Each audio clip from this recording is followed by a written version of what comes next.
and you can focus on what the candidates have to say.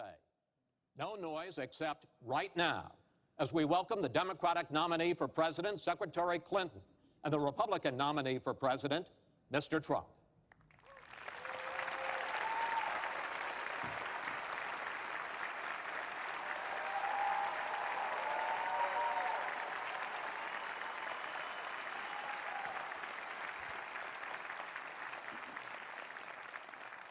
Secretary Clinton, Mr. Trump, welcome. Let's get right to it. The first topic is the Supreme Court.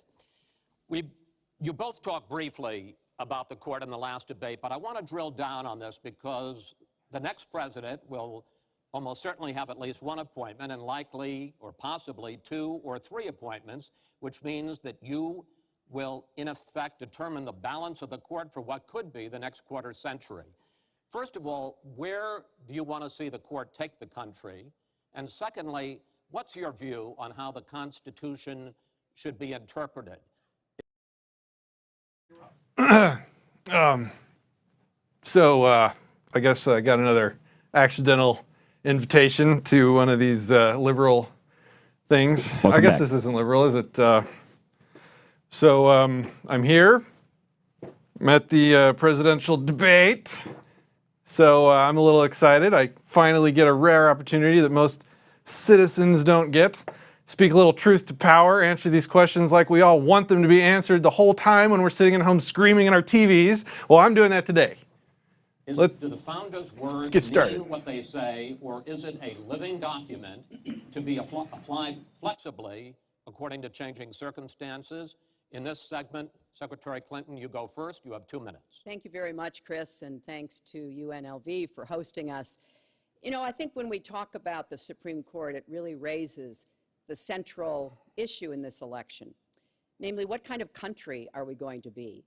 What kind of opportunities will we provide for our citizens? What kind of rights will Americans have? And I feel strongly that the Supreme Court needs to stand on the side of the American people, not on the side of the powerful corporations and the wealthy. For me, that means that we need a Supreme Court that will stand up on behalf of women's rights, on behalf of the rights of the LGBT community, that will stand up and say no to Citizens United, a decision that has undermined the election system in our country because of the way it permits dark, unaccountable money to come into our electoral system. I have major disagreements with my opponent about these issues and others that will be before the Supreme Court. But I feel that at this point in our country's history, it is important that we not reverse marriage equality, that we not reverse Roe v. Wade, that we stand up against Citizens United, we stand up for the rights of people in the workplace, that we stand up and basically say the Supreme Court should represent all of us. That's how I see the court, and the kind of people that I would be looking to nominate to the court would be in the great tradition of standing up to the powerful, standing up on behalf of our rights as Americans. And I look forward to having that opportunity. I would hope that the Senate would do its job and confirm the nominee that President Obama has sent to them. That's the way the Constitution fundamentally should operate. The President nominates, and then the Senate advises and consents or not, but they go forward with the process. Secretary Clinton, thank you. Mr. Trump, same question. Where do you want to see the court take the country, and how do you believe the Constitution should be interpreted? Well, first of all, it's great to be with you, and thank you, everybody. The Supreme Court, it's what it's all about. Our country is it's just so imperative that we have the right justices. Something happened recently where Justice Ginsburg made some very, very inappropriate statements toward me and toward a tremendous number of people, many, many millions of people that I represent, and she was forced to apologize, and apologize she did. But these were statements that should never, ever have been made. We need a Supreme Court that, in my opinion, is going to uphold the Second Amendment and all amendments, but the Second Amendment, which is under absolute siege. I believe if my opponent should win this race, which I truly don't think will happen, we will have a Second Amendment which will be a very, very small replica of what it is right now. But I feel that it's absolutely important that we uphold because of the fact that it is under such trauma. I feel that the justices that I am going to appoint, and I've named 20 of them, the justices that I'm going to appoint will be pro-life. They will have a conservative bent. They will be protecting the Second Amendment. They are great scholars in all cases, and they're people of tremendous respect. They will interpret the Constitution the way the founders wanted it interpreted, and I believe that's very, very important. I don't think we should have justices appointed that decide what they want to hear. It's all about the Constitution and so important, the Constitution the way it was meant to be. And those are the people that I will appoint. Mr. Trump, thank you. We now Yep. have about 10 minutes for an open discussion. I want to... Yep. So the framers of the Constitution created the document based on some principles that they believe very strongly in. First principles, basic kindergarten stuff. Don't hurt people. Don't take their stuff. You have no right. As a person, as a group of people, as a government representing thousands of people. So to ask how we think the government should govern based on the Constitution, in this day and age, the Constitution doesn't really exist anymore. It's a transparent piece of paper that stops nothing, no bullets, no laws. They can do what they want. They have done what they want. I think as Spooner said, if the Constitution was an experiment to see if it was able to protect our rights or not, the experiment has failed, has been proven false. It is basically nigh on a useless concept at this point. Sorry, I got to use presidential hand gestures. Is basically a useless premise at this point. It's a pleasant ideal that makes millions of people believe that something is protecting them. They can hide behind it, and it makes them feel good at night. But in practice, if nothing else, our country has shown that it doesn't work. This is that you name could end up changing the existing law of the land. First is one that you mentioned, Mr. Trump, and that is guns. Secretary Clinton, you said last year, and let me quote, the Supreme Court is wrong on the Second Amendment. And now, in fact, in the 2008 Heller case, the court ruled that there is a constitutional right to bear arms, but a right that is reasonably limited. Those were the words of the judge, Antonin Scalia, who wrote the decision. What's wrong with that? Well, first of all, I support the Second Amendment. I lived in Arkansas for 18 wonderful years. I represented upstate New York. I understand and respect the tradition of gun ownership. It goes back to the founding of our country.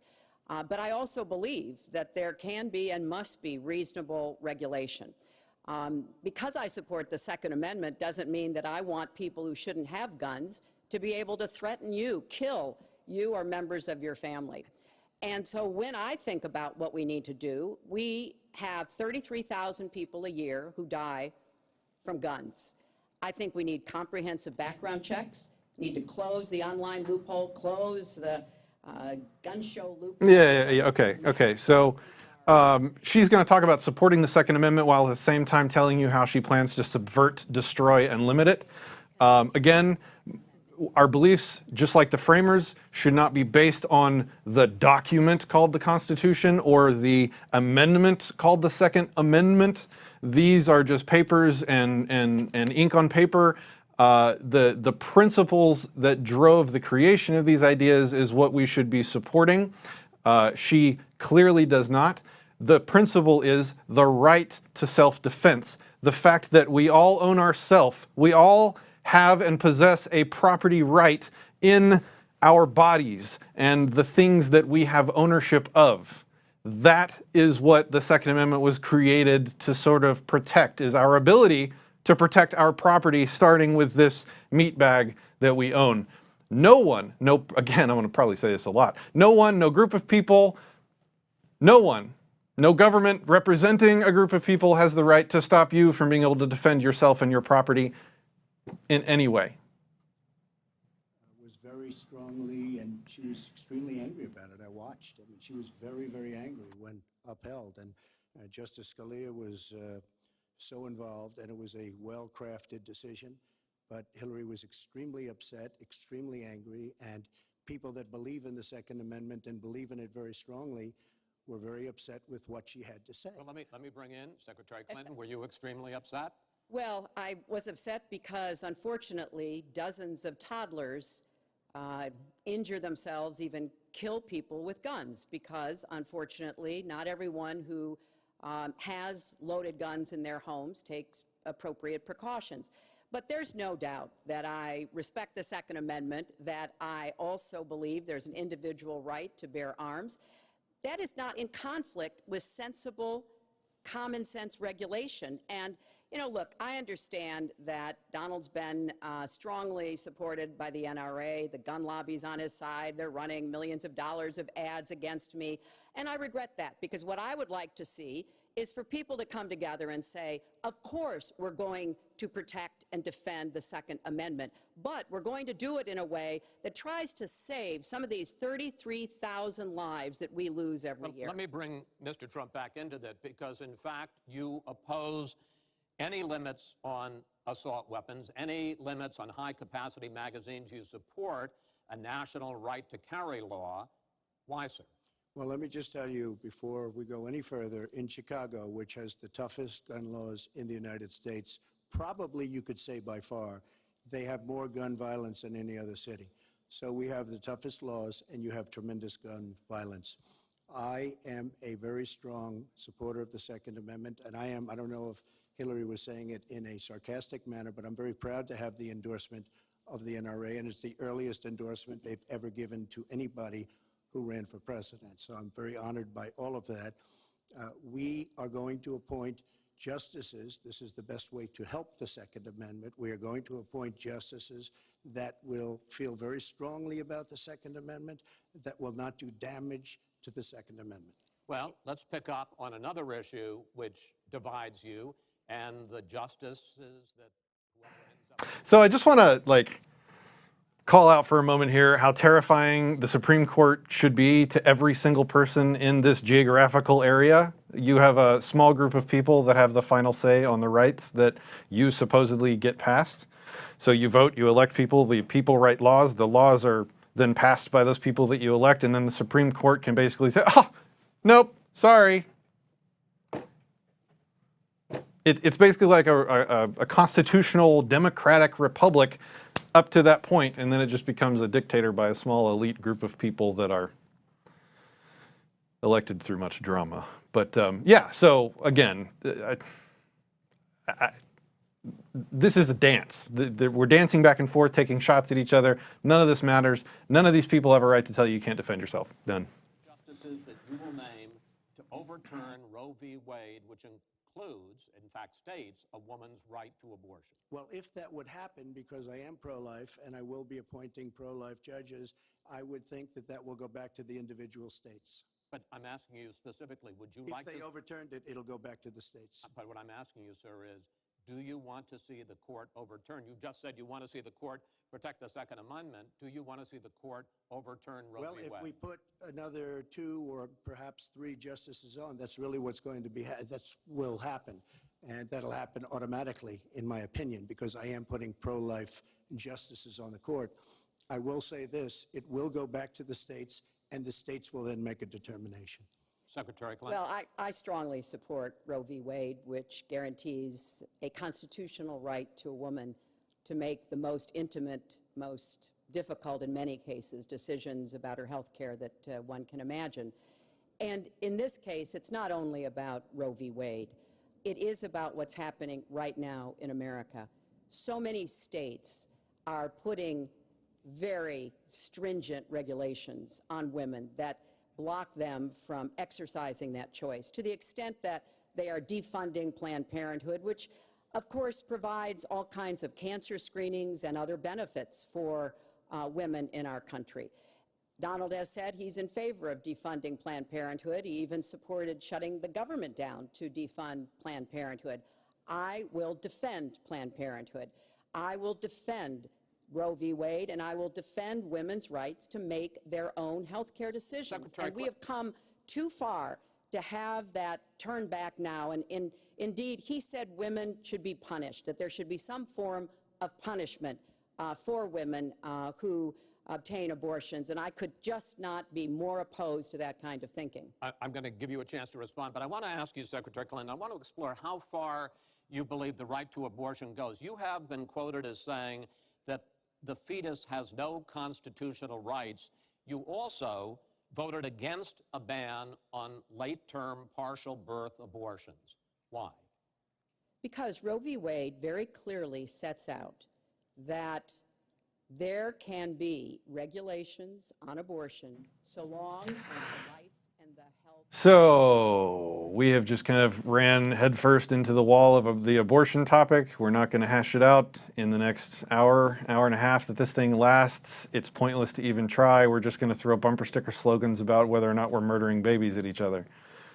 She's going to change the language to fit her narrative. He's going to change the language to fit his narrative. No truth will be had. They're talking to they're preaching to their respective choirs here. I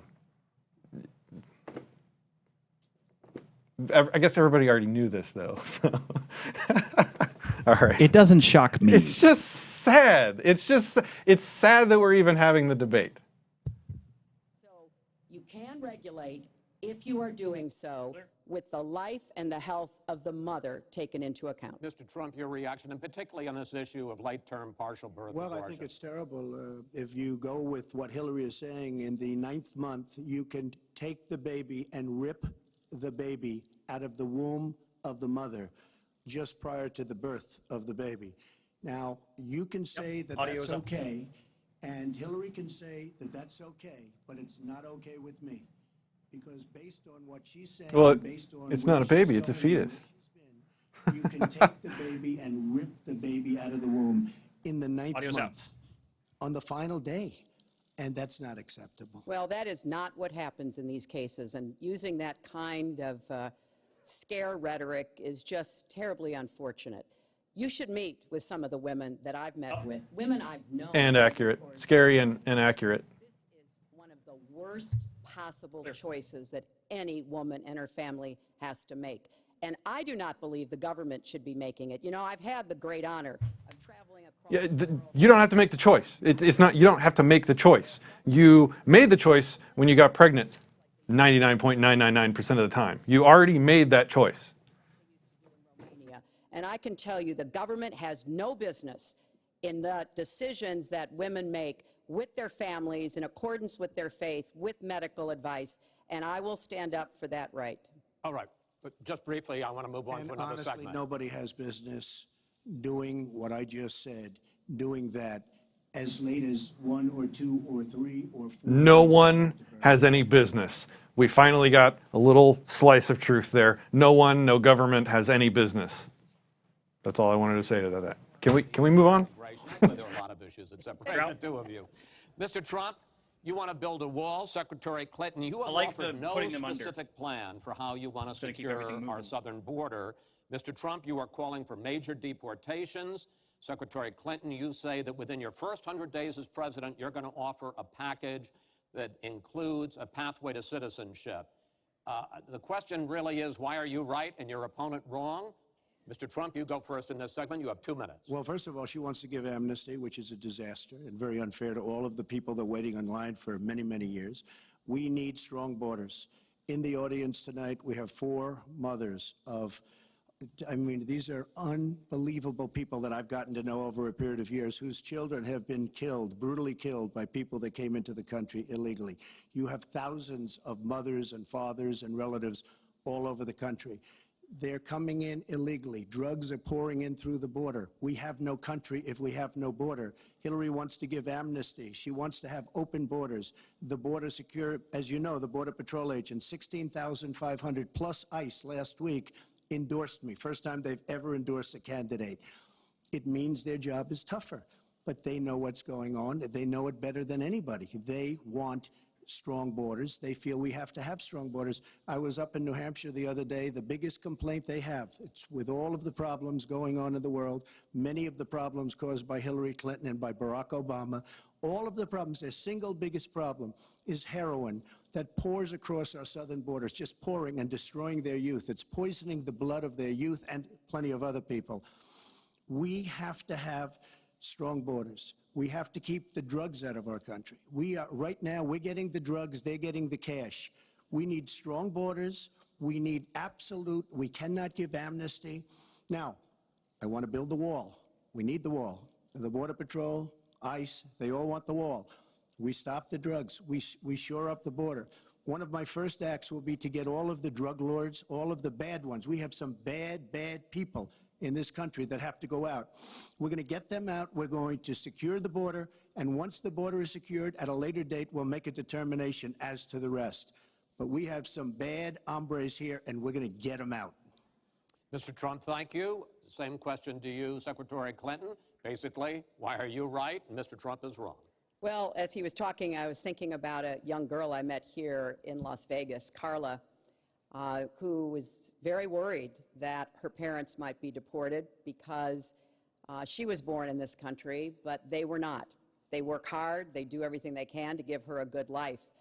And you're right. I don't want to rip families apart. I don't want to be sending parents away from children. I don't want to see the deportation force that Donald has talked about in action in our country. We have 11 million undocumented people. They have 4 million American citizen children, 15 million people. He said as recently as a few weeks ago in Phoenix that every undocumented person would be subject to deportation. Now, here's what that means. It means you would have to have a massive law enforcement presence, where law enforcement officers would be going school to school, home to home, business to business, rounding up people who are undocumented. And we would then have to put them on trains, on buses to get them out of our country. I think that is an idea that is not in keeping with who we are as a nation. I think it's an idea that would rip our country. Who's using scary rhetoric now? For years. I voted for border security in the United States Senate, and my comprehensive immigration reform plan, of course, includes border security. But I want to put our resources where I think they're most needed, getting rid of any violent person, anybody who should be deported, we should deport them. When it comes to the wall that Donald talks about building, he went to Mexico, he had a meeting with the Mexican president, didn't even raise it, he choked, and then got into a Twitter war because the Mexican president said, we're not paying for that wall.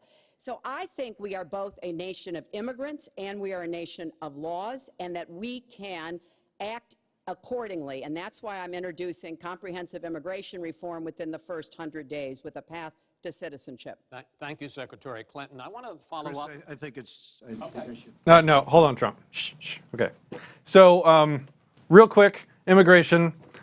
It all comes down to what we as individuals have the right to do. We as individuals do not have the capacity, do not have the capability to delegate a right to someone else or to a group of people that we do not ourselves possess. If I do not have the right to stop you from walking across an imaginary arbitrary line in the sand into my country, then I can't get together with one of my friends and vote to do the same thing. And I can't hire someone or elect someone to go to Washington, D.C. and use force to stop you from crossing that imaginary line either. To ask someone to use force, to vouch for someone, to empower someone, to support a system that enables people to use the violent force of government, guns and government, and force, deadly force, to stop people from crossing our imaginary lines in the sand is immoral. Full stop. Now, there's all sorts of after effects of that, right? So if we have open borders, well, the terrorists can just run in and these foreigners can come in and get on our welfare and get all this free money. The problem is the welfare. The problem is the free money. You're right, open borders and free money can't both coexist because obvious reasons, right? People run to free money. It doesn't make any sense. But we can't ethically, we can't follow our principles and support using force on people to prevent them from going where they need to or want to go, and at the same time call ourselves libertarians or call ourselves people in search of freedom, and say that we do not support initiation of violence. The problem is the laws that we're talking about that make it a problem for us to come in. That's what we need to attack. We will be doing very much better with Mexico on trade deals, believe me. The NAFTA deal signed by her husband's one of the worst deals ever made of any kind, signed by anybody. It's a disaster. Hillary Clinton wanted the wall. Hillary Clinton fought for the wall in 2006 or thereabouts. Now, she never gets anything done, so naturally the wall wasn't built. But Hillary Clinton wanted the wall. Well, let me. We are a country of laws. And by the way, no, wait. I'd like to hear from. But I'd like to hear from Secretary Clinton. I voted for border security, and there are some limited places where that was appropriate. There also is necessarily going to be new technology and how best to deploy that. But it is clear when you look at what Donald has been proposing. He started his campaign bashing immigrants, calling Mexican immigrants rapists and criminals and drug dealers, that he has a very different view about what we should do to deal with immigrants. Now, what I am also arguing is that bringing undocumented immigrants out from the shadows, putting them into the formal economy will be good, because then employers can't exploit them and undercut Americans' wages. And Donald knows a lot about this. He used undocumented labor to build the Trump Tower. He underpaid undocumented workers, and when they complained, he basically said what a lot of employers do: you complain, I'll get you deported. I want to get everybody out of the shadows, get the economy working, and not let employers like Donald exploit undocumented workers, which hurts them but also hurts American workers. Mr. Trump. President Obama has moved millions of people out. Nobody knows about it. Nobody talks about it. But under Obama, millions of people have been moved out of this country. They've been deported. She doesn't want to say that, but that's what's happened, and that's what's happened big league.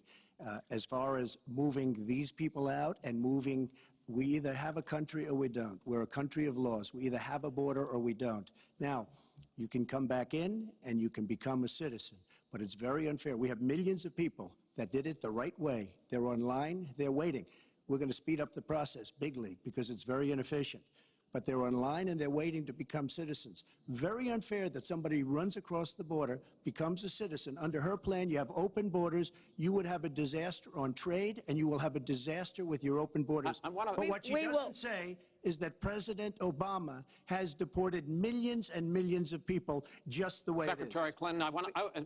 We will not have open borders. Well, let me that is a rank mischaracterization. Secretary Clinton. We will have secure borders, but we will also have reform. And this used to be a bipartisan issue. Ronald Reagan was the last president to sign immigration reform, and George W. Bush supported it as well. Secretary Clinton, I want to clear up your position on this issue, because in a speech you gave to a Brazilian bank for which you were paid $225,000, we've learned from the WikiLeaks that you said this, and I want to quote, "My dream is a hemispheric common market with open trade and open borders." So that's the question. That's the question. Please quiet, everybody. Is that your dream, open borders? Well, if you went on to read the rest of the sentence, I was talking about... Shut up, plebs. Shut up, plebs. Your rulers are talking. Don't laugh. The rest of the world combined. And I do want us to have an electric grid, an energy system that crosses borders.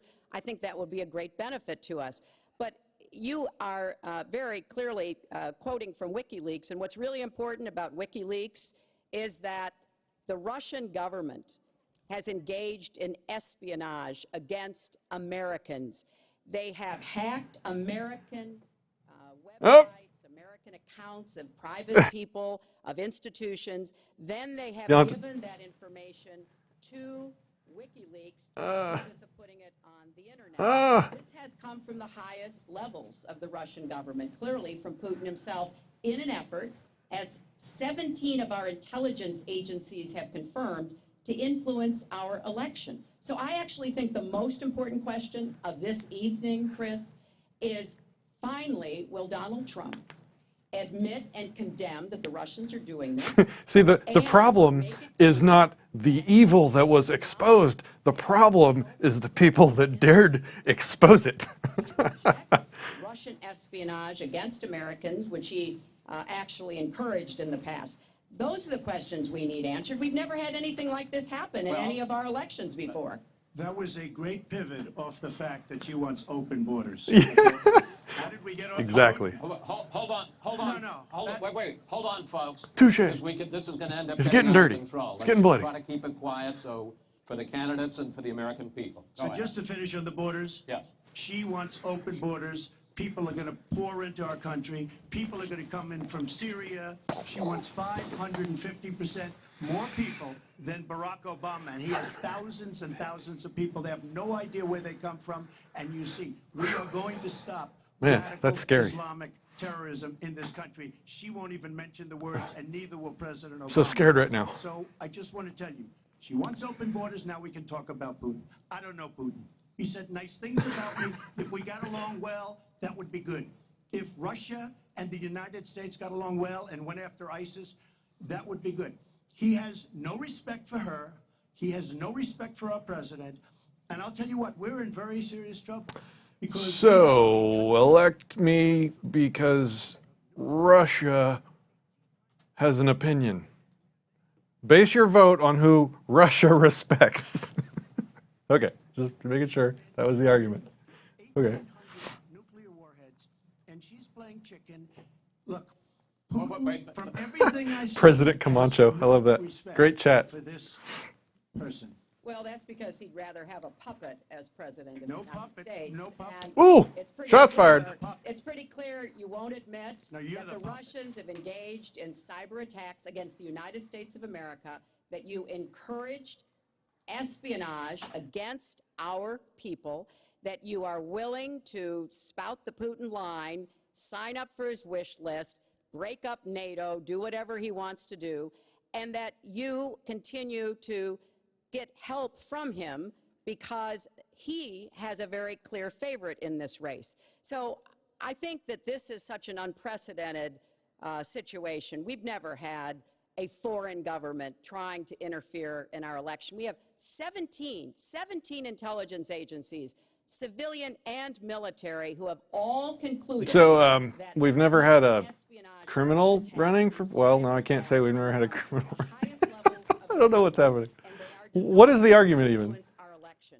I find that deeply disturbing, Secretary and Clinton, I think it's She time has no you idea take a whether it's stand, Russia, because if- China, or anybody I am else. not She quoting has myself. no idea. I am quoting Hillary, you 17. have no idea. 17 do you doubt 17 Our military country has and no idea. civilian agencies? Well, Yeah, I he'd doubt rather it. I believe doubt it. Vladimir Putin than the military and civilian intelligence professionals who are sworn to protect us. I find that just absolutely She doesn't frightening. like Mr. Trump- Putin because Putin has outsmarted her at every Mr. step Trump, of the way.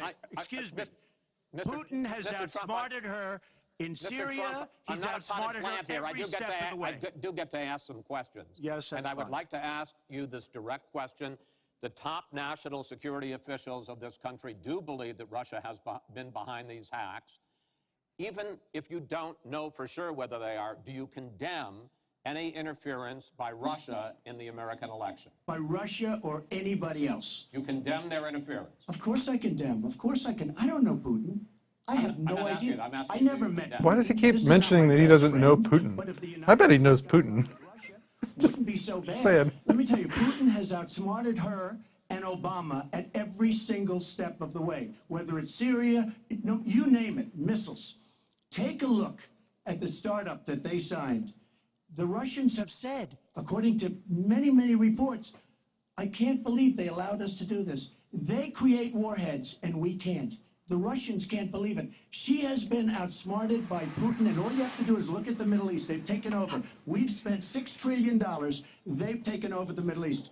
She has been outsmarted and outplayed worse than anybody I've ever seen in any government whatsoever. We're a long way away from immigration, but I'm going to let you finish this topic. Well, You got about I- 45 seconds. Yeah, And she always will be. I find it ironic that he's raising nuclear weapons. This is a person who has been very cavalier, even casual, about the use of nuclear weapons. He's advocated more countries getting them, Japan, Korea, even Saudi Arabia. He said, well, if we have them, why don't we use them, which I think is terrifying. But here's the deal. The bottom line on nuclear weapons is that when the president gives the order, it must be followed. There's about 4 minutes between the order being given and the people responsible for launching nuclear weapons to do so. And that's why... Well, I think that was a national secret she just gave us right there. It was 4 minutes. 4 minute response time. I think she's still divulging national secrets. That's a pretty good response time, I would say. There's no way in hell it's 4 minutes. I've worked in That's the fast. government. I have 200 generals and admirals, 21 endorsing me, 21 Congressional Medal of Honor recipients. As far as Japan and other countries, we are being ripped off by everybody in the world. We're defending other countries. We are spending a fortune doing it. They have the bargain of the century. All I said is we have to renegotiate these agreements because our country cannot afford to defend Saudi Arabia, Japan, Germany, South Korea, and many other places. We cannot continue to afford. She took that as saying nuclear weapons. Look. Why are we talking about nuclear war? What is wrong with you people? Quoting you, when There's you were no asked quote. about You're a not gonna find a potential quote from me. nuclear competition in Asia, you said, you know, go ahead, enjoy yourselves, folks. That kind And of defend language, yourselves. that, well, And the defend United yourselves. I didn't say States has nuclear. kept And the defend peace. yourself. The United States has kept the peace through our alliances. Donald wants to tear up our alliances. I think it makes the world safer, and frankly, it makes the United States safer. I would work with our allies in Asia, in Europe, in the Middle East, and elsewhere. That's the only way we're going to be able to keep the peace. We are going to move on to the next topic, Thank you. which is the economy, and I hope we handle that as well as we did immigration. Jesus. You also have very different This is a ideas beating. about how to get the economy growing faster. Secretary Clinton, in your plan, government plays a big role. You see more government spending, more entitlements, more tax credits, more tax penalties. Mr. Trump, you want to get government out with lower taxes and less regulation. Yes. We're going to drill down into this a little bit more, but in this overview, please explain to me why you believe that your plan will create more jobs and growth for this country and your opponent's plan will not. In this round, you go first, Secretary Clinton. Well, I think when the middle class thrives, America thrives. And so my plan Bumper sticker. is based on growing the economy, giving middle class families many more opportunities. Bumper sticker. I want us to have the biggest jobs program since World War II, jobs in infrastructure and advanced Well, manufacturing. who would have a I think we problem can with compete that? with high-wage countries, and I believe we should. New jobs and clean energy, not only to fight climate change, which is a serious problem, but to create new opportunities and new businesses. I want us to do more to help small business. That's where 2/3 of the new jobs are going to come from. I want us to raise the national minimum wage because people who live in poverty should not, who work full-time should not still be in poverty. And I sure do want to make sure women get equal pay for the work we do. I feel strongly that we have to have an education system that starts with preschool and goes through college. That's why I want more technical education in high schools and in community colleges, real apprenticeships to prepare young people for the jobs of the future. I want to make college debt-free, and for families making less than $125,000, you will not get a tuition bill from a public college or university if the plan that I worked on with Bernie Sanders is enacted. And we're going to work hard to make sure that it is, because we are going to go where the money is. Most of the gains in the last years since the Great Recession have gone to the very top. So we are going to have the wealthy pay their fair share. We're going to have corporations We should play a make drinking game contribution every greater time than they fair are share now to our is said. country. That is a plan We'll get that has alcohol been poisoning. analyzed by independent experts, which said that it could produce 10 million new jobs. By contrast, Donald's plan has been analyzed to conclude it might lose 3.5 million jobs. Why? Because his whole plan is to cut taxes, to give the biggest tax breaks ever to the wealthy and to corporations, adding $20 trillion to our debt and causing the kind of dislocation that we have seen before, because it truly will be trickle-down economics on steroids. Okay. So the plan I have, Okay. I think will... Hold on, actually Hillary. reduce Hold on. meteor Hold on. Hold on. Pause for a second. Hold on. So, oh, there's a big ball of shit there. Let's try and like unpack it. So, sorry, I cursed. That's inappropriate in a presidential debate. I will work harder. Oh no. So, number one, government literally does not create jobs. Blanket statement, universally true. Government does not create jobs. It taxes. It takes by force from these people and hands it to other people that apparently sometimes do really inefficient work, right? Even if the government hires someone directly, they're not creating a job because they're extracting all the value that they have to pay that person from people by force. That money could have been used to create real jobs and real wealth.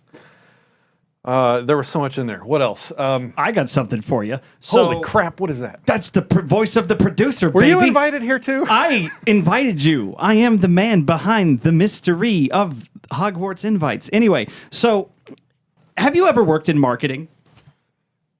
No. So in business, the most important thing is getting people to, like, you can have the best crap in the world, but if nobody wants to buy it, it doesn't really matter that much. So my job as a video guy is to go out and market, right?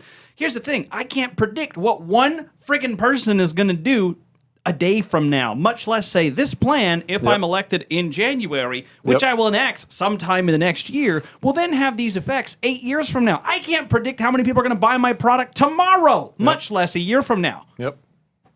And it was a socialism speech. Like, I don't know why people have a problem applying these labels, because the labels have that's why, because the labels have terrible connotations. Everything she said, education, welfare, the entire speech she just gave would have been right at home in a socialist party. It's insanity. You don't create anything good by doing something evil. You don't benefit by hurting. The ends never justify the means. That's what I wish somebody would say. And not to mention, to see the invisible costs, because people look at the roads or look at the libraries or look at the postal service and say, look at the wonderful things that we have built through this theft. Yeah. But they don't take the time to step back and say, how many other, I don't know, insert great company here have been killed in the womb? Or never existed. Yeah, exactly. Yeah, aborted. Yeah, exactly.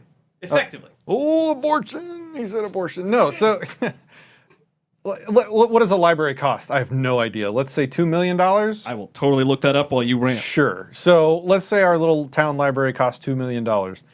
What's the average tax liability of an average family that actually pays taxes? We probably lose $5,000 to $20,000 a year. I'm just lowballing it. It's probably more.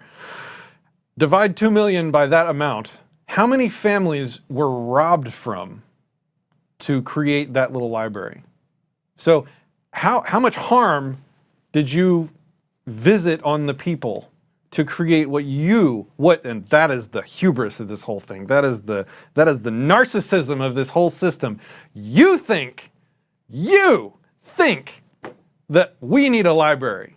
So you rob a lot of people. For $3,528,200 is a national average, apparently. There's a national average statistic for There's libraries. a library square foot. Yeah, 3 million and change. 3.5 million. The narcissism, the hubris to think that you know what's best for everyone around you. I do know what's best. Is the problem with this entire system. No one knows. If you've ever been in business, if you've ever been anywhere near an entrepreneur, you know that you don't know. And your job every day is to try and get the pulse for the next day, the next hour, so you can be just a fraction of a little bit of ahead to think that you can just rob a bunch of people because you think they need a library. F off. See, that was not profanity. Create more jobs and growth than Secretary Clinton? Well, first of all, before I start on my plan, her plan is going to raise taxes and even double your taxes. Her tax plan is a disaster. and she can say all she wants about college tuition. And I'm a big proponent. We're going to do a lot of things for college tuition, but the rest of the public's going to be paying for it. We will have a massive, massive tax increase under Hillary Clinton's plan. But I'd like to start off where we left, because when I said Japan and Germany, and I'm not to single them out, but South Korea, these are very rich, powerful countries. Saudi Arabia, nothing but money. We protect Saudi Arabia. Why aren't they paying? She immediately, when she heard this, I questioned it. And I questioned NATO. Why aren't the NATO questioned? Why aren't they paying? Because they weren't paying. Since I did this was a year ago, all of a sudden they're paying. And I've been given a lot of credit for it. All of a sudden they're starting to pay up. They have to pay up. We're protecting people. They have to pay up. And I'm a big fan of NATO, but they have to pay up. She comes out and said, we love our allies. We think our allies are great. Well, it's awfully hard to get them to pay up when you have somebody saying, we think how great they are. We have to tell Japan in a very nice way. We have to tell Germany, all of these countries, South Korea, we have to say, you have to help us out. We have, during his regime, during President Obama's regime, we've doubled our national debt. We're up to $20 trillion. So my plan, we're going to renegotiate trade deals. We're going to have a lot of free trade. We're going to have free trade, more free trade than we have right now. But we have horrible deals. Our jobs are being taken out by the deal that her husband signed, NAFTA, one of the worst deals ever. Our jobs are being sucked out of our economy. You look at all of the places that I just left. You go to Pennsylvania, you go to Ohio, you go to Florida, you go to any of them. You go upstate New York. Our jobs have fled to Mexico and other places. We're bringing our jobs back. I am going to renegotiate NAFTA. And if I can't make a great deal, then we're going to terminate NAFTA and we're going to create new deals. We're going to have trade, but we're going to terminate it. We're going to make a great trade deal. And if we can't, we're going to do it. We're going to go a separate way, because it has been a disaster. We are going to cut taxes massively. We're going to cut business taxes massively. They're going to start hiring people. We're going to bring the $2.5 trillion that's offshore back into the country. We are going to start the engine rolling again, because right now our country is dying at 1% GDP. Well, let me translate that if I can, Chris, because You can't. the fact is he's going to advocate for the largest tax cuts we've ever seen, 3 times more than the tax cuts under the Bush administration. I have said repeatedly throughout this campaign, I will not raise taxes on anyone making $250,000 or Yes, less. Jameson. I also will Let's not take a have shot any every penny time they to say the China. I have It's good. costed out what I'm going to That was do. Crowder's He thing, will, right? Through his massive tax cuts, add $20 trillion. Yeah, it was. Well, he mentioned the debt. We know how to get control of the debt. Who was that? My husband was president. I'm the producer. What the hell? Surprise! Oh my God. I'm back. Harambe! It's the ghost of Harambe. That's all we needed. President Obama came into office. He inherited the worst economic disaster since the Great Depression. He has cut the deficit by God, I 2/3. feel like I've been hearing that yes, line my one of the entire ways you life. go after the Obama debt, one of inherited ways the you worst thing create that jobs ever is by happened, and he investing in fixed people. it. So I do Don't even get me started on the Oh, worst God. day. in new jobs, investments in Harambe. education, skill training, and the opportunities for people to get ahead. I got and stay ahead. Harambe That's the over kind here, of and now approach you're that Harambe will too. work. Oh, that's Cutting what it taxes said. on the wealthy, we've tried that. Secretary- It has not worked the way that it has been Secretary promised. Clinton, I want to pursue your plan because in many ways it is similar to the Obama stimulus plan in 2009, which has led to the slowest GDP growth since 1949. Correct. Thank you, sir. You told me in July when we spoke that the problem is that President Obama didn't get to do enough. He looks in what kinda was smug trying when to he do does with the that. stimulus. So is your Yeah, he does. plan basically even more of the Obama stimulus? Well, it's a combination, Chris, and let me say that when you inherit the level of economic catastrophe that President Obama inherited. And it was quite a level. It was a real touch-and-go situation. I yeah, was it's in real the close. Senate before I became Secretary of We were State. just I've never giving seen, money away that we printed like people mad. as physically We couldn't print it distraught fast enough to as give the it Bush away. Administration team was because of what was Touch happening and to go. the economy. So I scary. personally believe that the steps that President Obama took saved the economy. He doesn't get the credit he deserves for taking some very hard positions. But it Like was a stealing terrible from recession. literally So everyone that now owns a we've US dug dollar. ourselves That was out a of very it. hard We're position. standing, but we're not yet running. So what I am proposing is that we invest from the middle out and the ground up, not the top down. That is not going to work. That's why what I have put forward doesn't add a penny to the debt, but it is the kind of approach that will enable more people to take those new jobs, higher paying jobs. We're beginning to see some increase in incomes, and we certainly have They should just hold up bumper sticker. Just like, have you seen those YouTube videos where they're like card and it's got sad music and card and card and it's got like really sad, like a sad story, Yeah, like I've seen one that. postcard at a time. Of They course. should just do that with their bumper stickers. They're still telling the future here, though. Obama inherited debt. It was touch and go. But thankfully, we're Democrats, so we saved it. Like, And they say, talk a lot about growing the energy industry. They say with oil prices now this guy, as they are right now, that's this guy is going to sit over there and just look really smug the entire time. Some high representatives of India, they're growing at 8%. I fired China is growing fired at 7%. the president of and India. that for them is a catastrophically low number. him. Said, you're We fired. are growing, our last report came out, and it's right around the 1%. And we make him pay for the severance. Last week, as you know, at the end of last week, they came out with an anemic jobs report, a terrible jobs report. In fact, I said, is that the last jobs report before the election? Because if it is, I should win easily. It was so bad. I'm going to win It was so easily. Look, our country is stagnant. We've lost our jobs. We've lost our businesses. We're not making things anymore, relatively speaking. Our product is pouring in from China, pouring in from Vietnam, pouring in from... To be fair, it's hard to make an argument whenever, if you start from first principles, this whole thing is invalid, right? So all you can do is slander. This monkey, there's gorillas popping out everywhere. I'm the producer. I'm telling you, Harambe. What's my name? Harambe or Harambe? I'm going to say Harambe. Harambe. Yeah. Yeah, I'm the producer. Don't worry about it.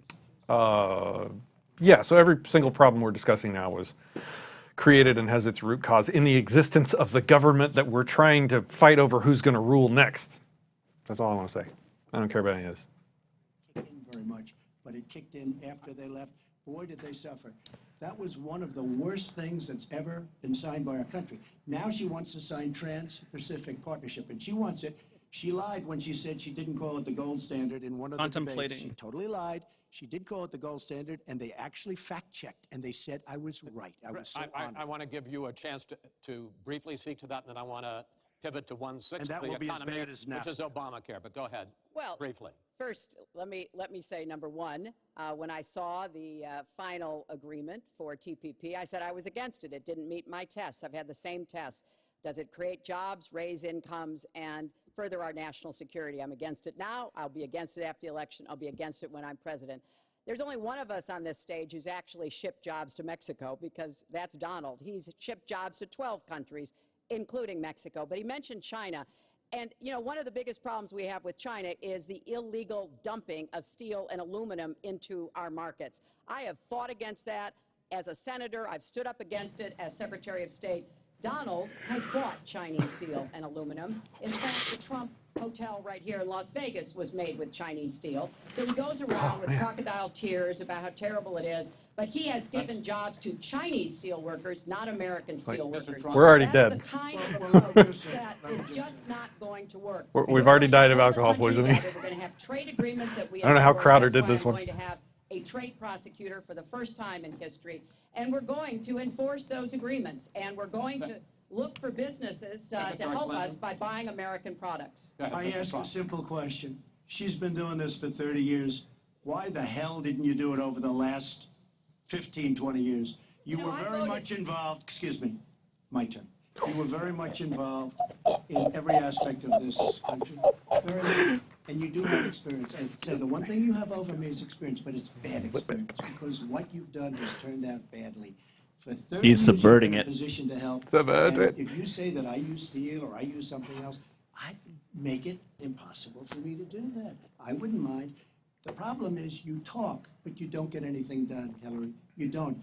Just like when you ran the State Department, $6 billion was missing. How do you miss $6 billion? You ran the State Department. $6 billion was either stolen, they don't know. It's gone. $6 billion.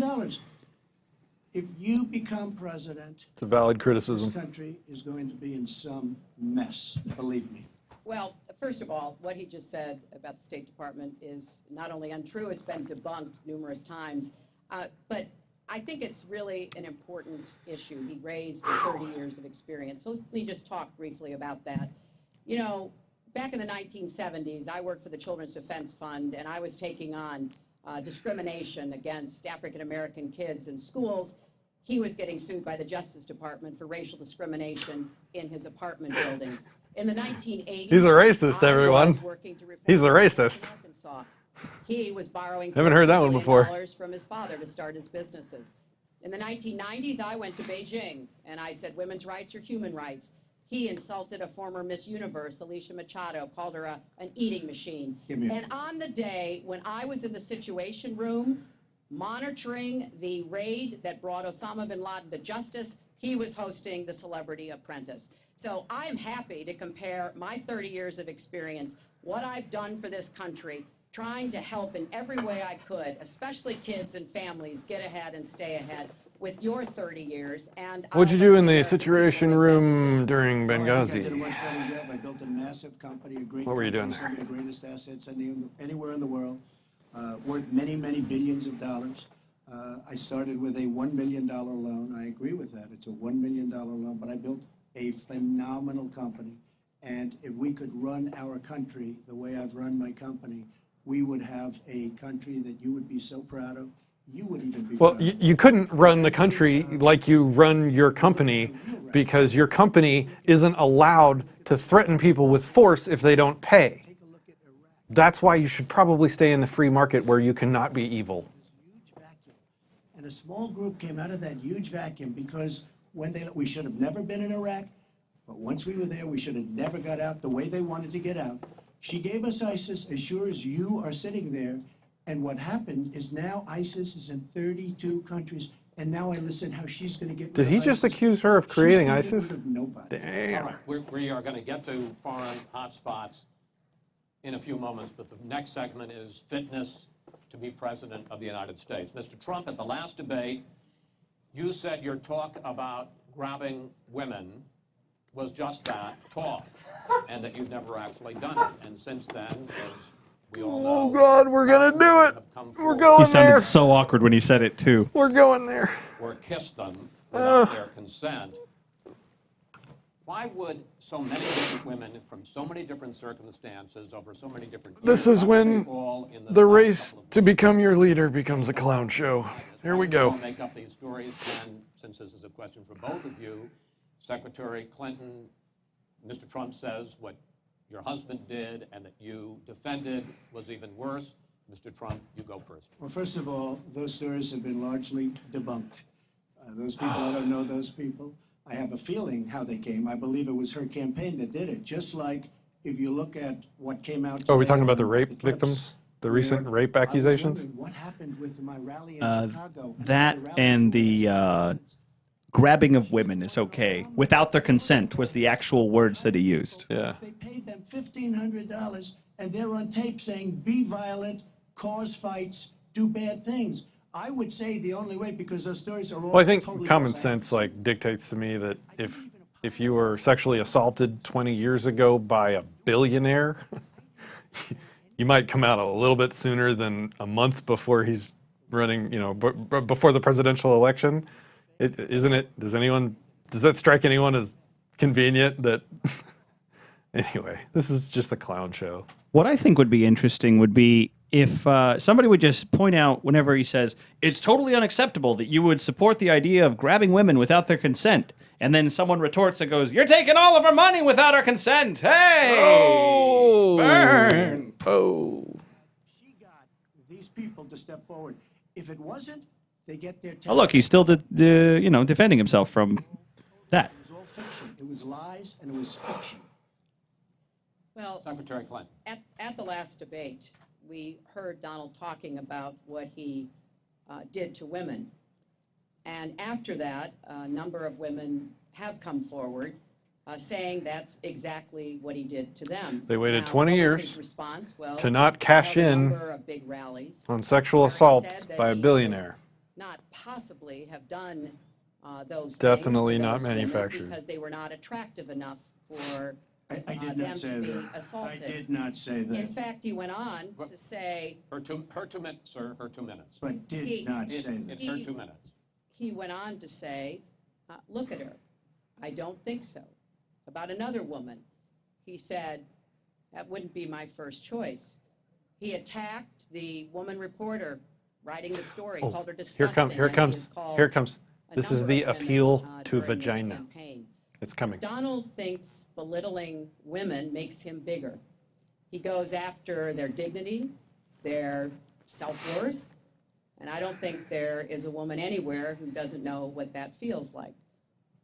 So we now know what Donald thinks and what he says and how he acts toward women. That's who Donald is.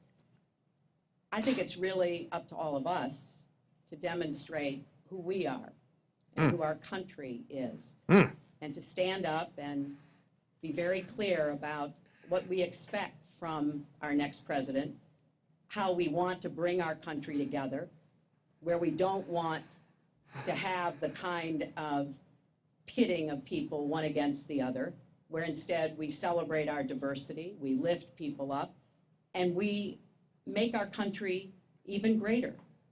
America is great because America is good.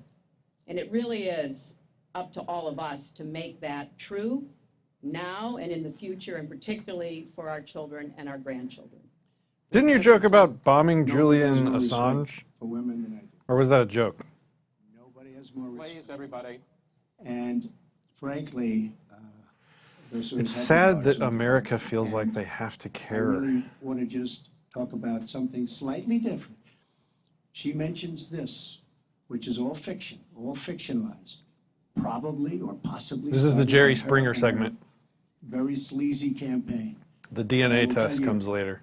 What isn't fictionalized are her emails, where she destroyed 33,000 emails criminally, after getting a subpoena from the United States Congress. What happened to the FBI? I don't know. We have a great general, 4-star general, today, you read it in all the papers, going to potentially serve 5 years in jail for lying to the FBI. One lie. She's lied hundreds of times to the people, to Congress, and to the FBI. He's going to probably go to jail. This is a 4-star general, and she gets away with it, and she can run for the presidency of the United States. That's really what you should be talking about. not That's your proof fiction. that we're not a Somebody nation wants of fame laws. or whether That's all you that love is. her crooked campaign. Secretary Clinton. Well, every time Donald is pushed on something which is obviously uncomfortable, like what these women are saying, he immediately goes to denying responsibility. And it's not just about women. He never apologizes or says he's sorry for anything. So we know what he has said and what he's done to women. But he also went after a disabled reporter, mocked and mimicked him on Wrong. national television. He went after Mr. and Mrs. Khan, the parents of a young man who died serving our country, a Gold Star family because of their religion. He went after John McCain, a prisoner of war, said he prefers people who aren't captured. He went after a federal judge born in Indiana, but who Donald said couldn't be trusted to try the fraud and racketeering case against Trump University because boy. his parents were Mexican. So it's not one thing. This is a pattern of divisiveness. So what she's trying to say dark and is that you're a in many really ways good person. dangerous vision of our country, where he incites And violence, she where he applauds is people terrible. who Wait, are no, I had that mixed up. pushing and You're a pulling bad and person and punching she's at a great his person. rallies. That is not who America is. You're a And racist. I hope that Oh, as sorry. we I want to hear Really? I want to hear something that's not just slander. It's all I- they're bad. That's what I was just thinking. I'm like, you know, I thought this would be full of opportunities for me to provide constructive feedback and criticism. At my rallies, she caused the violence. You were wrong. The other things are false, but honestly, I'd love to talk about getting rid of ISIS, and I'd love to talk about other things. Okay. But those other charges, as she knows, There, are false. in this bucket about fitness to be Firefly president, is on Netflix, developments of and I finished it about a month ago. I finished the series and the movie. First of all, I tried 3 different times to start that show. I went the first episode on Netflix like twice, and I didn't even get halfway through. You don't have to pause it. I'm just talking because this is more interesting than that. I'm not. I'm letting it go. So, that thing is going, baby. I tried to start Firefly 3 times, but that country sci-fi thing in the first episode that's on Netflix, and I hear the Netflix episodes are out of order, but I was just like, this is hokey as crap. But finally, I pushed through. I got to the 3rd episode, was hooked, watched all the way to the end of the 1st season, watched the movie, and then now I'm just like, why the hell was this canceled? Like, it was easily a primetime capable sci-fi. I really wish they hadn't. It was good stuff. Well, And the guy that moderates for that, he works for the network that canceled it. Yeah, what's interesting though is like it has a very like libertarian sort of freedom feel to it, right? It's these guys, damn the government, going out there trying to do their business, in a moral way, even though it might be illegal. So that was a great theme, made by or produced and directed by like this insane like socialist dude, right? Joss Whedon. Yeah. Who's really freaking liberal. I think, didn't Joss Whedon make the stupid Mark Ruffalo dick video? He that we made did? the Ruffalo video that you were invited to do a little speech on. Don't you remember that? Yeah, He was there. Yeah. So it's just interesting that he made such kind of a libertarian-themed TV show, and maybe that's why he just didn't want to make it anymore. He didn't want to create it anymore. Probably didn't line up with his beliefs. Let's drop back in and see if something useful is happening. Nope. $25 million, Qatar, all of these countries. You talk about women and women's rights. So these are people that push gays off buildings. These are people that kill women and treat women horribly, and yet you take their money. So I'd like to ask you right now, why don't you give back the money that you've taken from certain countries that treat... We're still in slander mode. I got something else to talk about if you want. This is good. He at least brought up the contradiction in like she's talking about being all pro-woman and taking money from some of the most anti-woman countries. Okay. I don't want to hear it, but Because what's happened in Haiti with the Clinton Foundation... Well, in that case, how does Bitcoin work to a layman? I still don't get this. okay. What is Bitcoin? Okay, let me see if I can do Bitcoin in 30 seconds. Yeah. You got 30 seconds. 30 Ready, seconds. go. This Okay. is how you're going to be president. So money these days is not really physical paper. It's really just the ledger of your bank account. So when you log into your bank account, you see the ledger of everything you've bought and sold. That really is money. If it's on the ledger, it exists. If it's not on the ledger, it didn't happen. Bitcoin is simply taking that ledger, making it electronic, encrypting it so it can't be changed ever in the future. Once something happens, it's part of the permanent record and it can't be modified. Boom, you've got a new money. So it's a public ledger. I did pretty good. That was under 30 seconds. I could dig that. But did it make sense to a layman? I think that made sense. Okay. I mean, okay, go. Let's see where they're at. For many years, the Clinton Foundation raised $30 million to help Haiti after the Seems like they're just defending themselves some more. earthquake Yep. and all of the terrible problems the people there had. We've done things to help small businesses, agriculture, and so much So else. another, And we're well, something cool. The cool thing about Bitcoin is that it literally is powerful enough to end war and government because it is unregulatable and uncontrollable. Well, you can create regulations, you can create laws to control how people use it, but you can't actually enforce those laws. Because, Why not? Because there is no central authority. There is no company that owns a server that runs Bitcoin. Everyone that participates in Bitcoin using their computers has a share in the control. So tens of thousands, hundreds of thousands, if not millions of devices all contribute a share of control. So no one person can direct what happens or what didn't happen. No one can tell you you can't spend your money. No one can lock down your bank account. It is finally freedom. It is not untraceable. There's another coin called Shadow Coin or Shadow Cash that is untraceable as well. And there's a lot of other new alternative cryptocurrencies out there. But the cool thing about Bitcoin is because it's uncontrollable.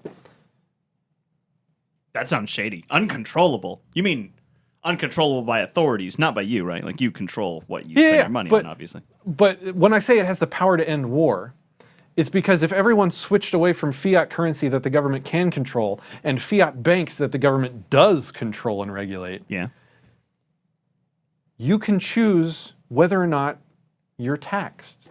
I know. Now this is really subversive, right? So if the government can't know how much money you have, I subverted at the Cincinnati Zoo, and look what happened to me. So I'll let you say your bit. I'm just saying. So war doesn't exist without fiat currency. War exists because they can inflate the monetary supply. War exists because of the Fed.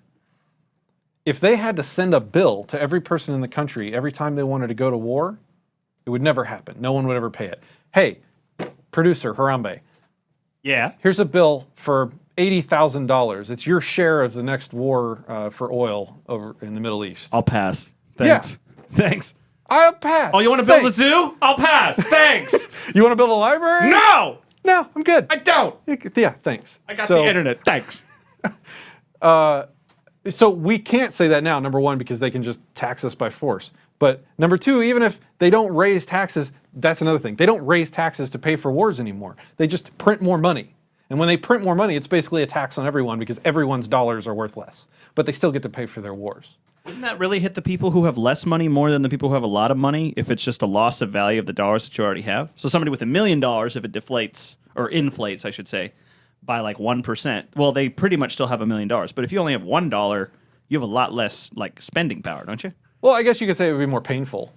I don't know if it would hit them less, but it would be more painful. Yeah, more painful because they have less to cushion themselves with. Yeah. So if we get off the, and I strongly urge everyone to check out cryptocurrencies. Yeah, message me if you want to know more. And we spent way too much time on this anyway. Let's see what these bozos are doing. But if we get off fiat currencies, they can't pay for their wars anymore because they can't inflate the dollar. Anyway, sorry. Go Cool. Hello, bozos. Today, your daughter Ivanka said the same thing. I want to ask you here on the stage tonight, do you make the same commitment that you will absolutely, sir, that you will absolutely accept the result of this election? I will look at it at the time. I'm not looking at anything now. I'll look at it at the time. What I've seen is so bad. First of all, the media is so dishonest and so corrupt, and the pile-on is so amazing. The New York Times actually wrote an article about it that they don't even care. It's so dishonest, and they've poisoned the minds of the voters. But unfortunately for them, I think the voters are seeing through it. I think they're going to see through it. We'll find out on November 8th, but I think they're going to see through it. But, sir, there's If you look, excuse me, Chris, if you look at your voter rolls, you will see millions of people that are registered to vote. Millions. This isn't coming from me. This is coming from Pew Report and other places.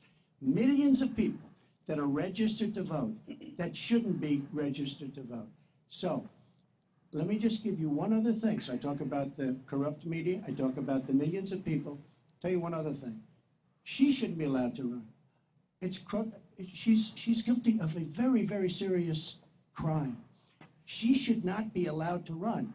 And just in that respect, I say it's rigged. Because she should never, Chris, she should never have been allowed to run for the presidency based on what she did with emails and so many other things. But, sir, there is a tradition in this country. In fact, one of the prides of this country is the peaceful transition of power, and that no matter how hard fought a campaign is, that at the end of the campaign, that the loser concedes to the winner, not saying that you're necessarily going to be the loser or the winner, but that the loser concedes to the winner and that the country comes together in part for the good of the country. Are you saying you're not prepared now to commit to that principle? What I'm saying is that I will tell you at the time. I'll keep you in suspense. Well, okay? Chris, let me respond to that because that's horrifying. You know, every time That's Donald horrifying. thinks things are not going in his direction, he claims Not abortion. is rigged against him. The FBI conducted a Him not year-long conceding investigation the into election is emails. They concluded horrifying. There was no case. He said the FBI. This is my world. My world. Caucus. He lost the Wisconsin primary. He said the Republican primary was rigged against him. Then Trump University gets sued for fraud and racketeering. He claims the court system and the federal judge is rigged against him. There was even a time when he didn't get an Emmy for his TV program 3 years in a row, and he started tweeting that the Emmys were rigged against Should have him. gotten it. This is a mindset. This is how Donald thinks. And it's funny, but it's also really troubling. Okay. You know, that is not the way our democracy works. We've been around for 240 years. We've had free Long and enough to fair prove elections. it's not working. We've accepted the outcomes when we may not have liked them. And that is what must be expected of anyone standing on a debate stage during a general election. You know, President Obama said the other day, when you're whining before the game is even finished, it just shows you're not up to doing the job. And let's be clear about what he is saying and what that means. He is denigrating, he's talking down our democracy. And I, for one, am appalled that somebody who is the nominee of one of our two major parties would take that kind of position. I think what the FBI did and what the Department of Justice did, including meeting with her husband, the Attorney General, in the back of an airplane on the tarmac in Arizona, I think it's disgraceful. I think it's a disgrace. All right. I think we've never had a situation so bad. Hold on, folks. This doesn't do any good for anyone. Let's please continue the debate and let's move on to the subject. He said it. He said it. This doesn't do any good for anyone. He's referring to the clapping. You're not referring to that. Oh, really? He was? He was referring to the clapping that was going in the background. Out of that city and out of all of Iraq, the question now I hear everything. This doesn't do anyone any good. something that whoever of you ends up as president is going to have to confront. Will you put U.S. troops into that vacuum to make sure that ISIS doesn't come back or isn't replaced by something even worse? Secretary Clinton, you go first in this segment. You have 2 minutes. Well, I am encouraged that there is an effort led by the Iraqi army, supported by Kurdish forces, and also given the help and advice from the number of special forces and other Americans on the ground. But I will not support putting American soldiers into Iraq as an occupying force. I don't think that is in our interest, and I don't think that would be smart to do. In fact, Chris, I think that would be a big red flag waving for ISIS to reconstitute itself. The goal here is to take back Mosul. It's going to be a hard fight. I've got no illusions about that. And then continue to press into Syria to begin to take back and move on Raqqa, which is the ISIS headquarters. I am hopeful that the hard work that American military advisors have done will pay off, and that we will see a really successful military operation. But we know we've Yes, got lots of Jameson. work to do. Aside from the election being materially, provably rigged, yes. The civil war, aided and abetted by the Iranians and the Russians, continue. So I have said, look, we need to keep our eye on ISIS. That's why I want to have an intelligence surge that protects us here at home, why we have to go after them from the air, on the ground, online, why we have to make sure here at home we don't let terrorists buy weapons. If you're too dangerous to fly, you're too dangerous to buy a gun. And I'm going to continue to push for a no-fly zone and safe havens within Syria, not only to help protect the Syrians and prevent the constant outflow of refugees, but to frankly gain some leverage on both the Syrian government and the Russians so that perhaps we can have the kind of serious negotiation necessary to bring the conflict to an end and go forward on a political track. Mr. Trump, same question. If we are able to push ISIS out of Mosul and out of Iraq, would you be willing to put U.S. troops in there to prevent their return or something else? Let me tell you, Mosul's so sad. We had Mosul. But when she left, when she took everybody out, She gave it we to the lost terrorists. Mosul. Now we're fighting. We had to it. get Mosul. We were doing great. The problem with Mosul, But and when what they she wanted to do is they wanted to have the leaders of ISIS who messed it Other up. side. were in Mosul. About She 8 months ago, messed it I up. started reading, We had it. they want to get the leaders. She's incompetent. They're going to attack Mosul. Whatever happened to the element of surprise? What? Okay? We announced we're going after Mosul. I've been reading about going after Mosul now So, for about how long? here's a 3 thought. months? He has a plan for what the government should violently do in another country. She has a plan for what the country should violently do in another country.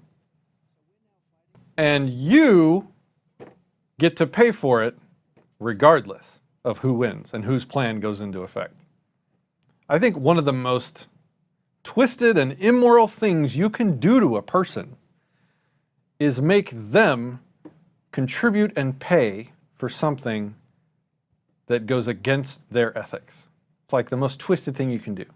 Oh, you think that's wrong and immoral? Well, not only am I going to make that wrong and immoral thing happen, but I'm going to take your resources that you earned and worked for, I'm going to use your resources to make that thing happen. That's like one of the most twisted, evil things I think you can do to a person. And that is quite literally the U.S. Armed Forces. We're going to take from people that in many cases, think what the U.S. Armed Forces do around the world and in the country is wrong and deeply immoral.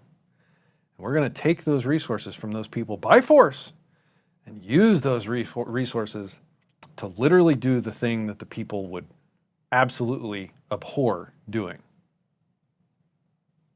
Both of these people want that.